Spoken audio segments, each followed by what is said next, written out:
On a vu dans l'audio précédente la nomenclature des alcanes.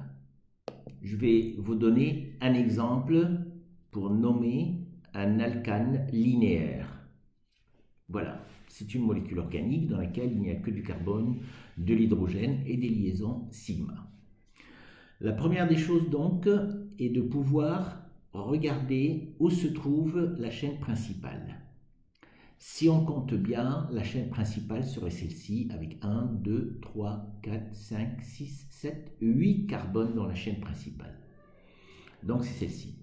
Comme il s'agit d'une chaîne linéaire, la deuxième chose qu'il va falloir faire, c'est de pouvoir numéroter cette chaîne pour savoir où se trouvent les ramifications.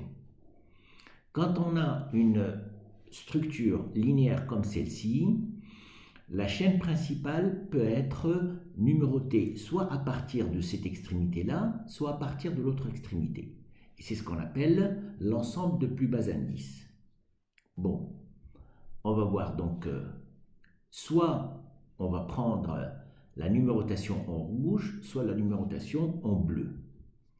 Déjà, 8 carbones, c'est un octane. Si vous prenez la numérotation en rouge, on a ici un méthyle et ici un autre méthyle et là un éthyle.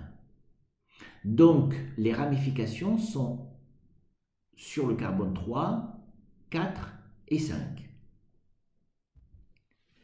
Et si on prend la numérotation en bleu, les ramifications se trouvent en 4, 5 et 6. Qu'est-ce qu'elle nous dit cette règle d'indice le plus bas ? Elle nous dit tout simplement que quand on a deux ensembles d'indices comme cela, on va comparer le premier avec le premier, le deuxième avec le deuxième, et il faut s'arrêter à la première différence. Ici, c'est très simple. Dès qu'on fait la première comparaison, 3 avec 4, c'est 3 inférieur à 4, donc c'est celui-ci qui va être, c'est cette numérotation qui va l'emporter. Bien. Et maintenant, les ramifications qui vont être classées par ordre alphabétique, on va avoir un éthyle qui sera en 5, et vous avez 2 méthyles, donc 10 méthyles en 3 et 4. Et l'ordre alphabétique, vous savez très bien qu'il ne tient pas compte de ce qu'on appelle les préfixes multiplicatifs dits tritétra. Donc, la lettre qui sera prise en compte pour l'ordre alphabétique, c'est M et non pas D. Donc, éthyle avant méthyle. Et le nom serait alors, donc le numéro du carbone qui porte l'éthyle, on le place avant, 5 éthyle, 3, 4, diméthyloctane. Concernant les cycloalcanes, dès qu'on a un cycle, vous savez qu'un cycle, c'est aussi ce qu'on appelle une insaturation. Ça veut dire qu'on aura une formule brute du type CnH2n si la molécule ne contient qu'un seul cycle. Donc le nom de l'alcane sera précédé de cyclo.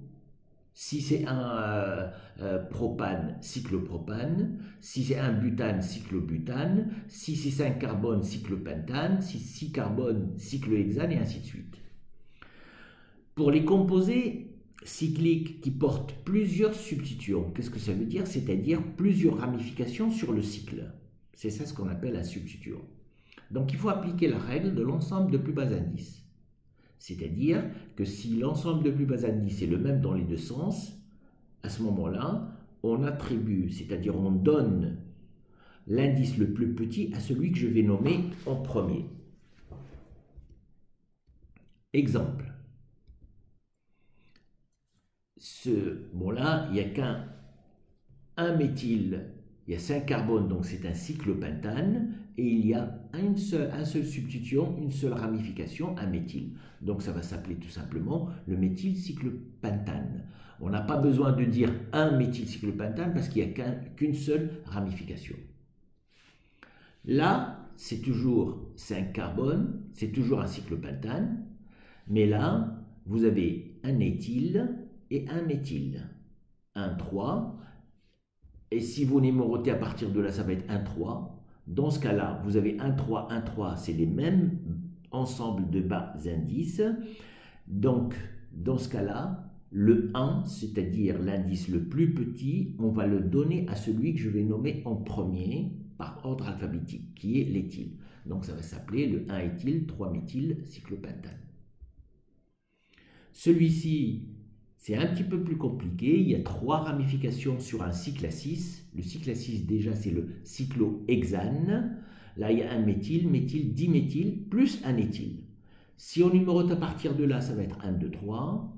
Si je numérote à partir de là, ça va être 1, 2, 5. Et si je numérote à partir de là, ça va être 1, 3, 4. Donc 1, 3, 4, 1, 2, 4 et 1, 2, 5. Vous voyez, je compare 1, 1 et 1. Pas de différence. Je passe au deuxième. 2, 3, 2. Donc je garde celui-là terminé. Il ne fait plus partie de la course. Et à la fin, celui-là 4, celui-là 5. Donc je prendrai celui-ci. Et donc là, le nom, ça va être le 4. C'est la numérotation en rouge. 4 éthyle, 1, 2 diméthyle, cyclohexane. Ce que je vous donne là, ce n'est pas un exercice, c'est des petites molécules organiques. Il y a des molécules linéaires, 1, 2, 3, 4, et une molécule cyclique. Ici, je vous donne le nom de chacune de ces molécules. Ça va vous permettre un petit peu de revoir vos règles de nomenclature, d'essayer de donner un nom et de corriger. C'est une auto-évaluation. Vous pouvez le faire sans regarder leur nom. Et puis après, vous allez vous auto-corriger tout seul.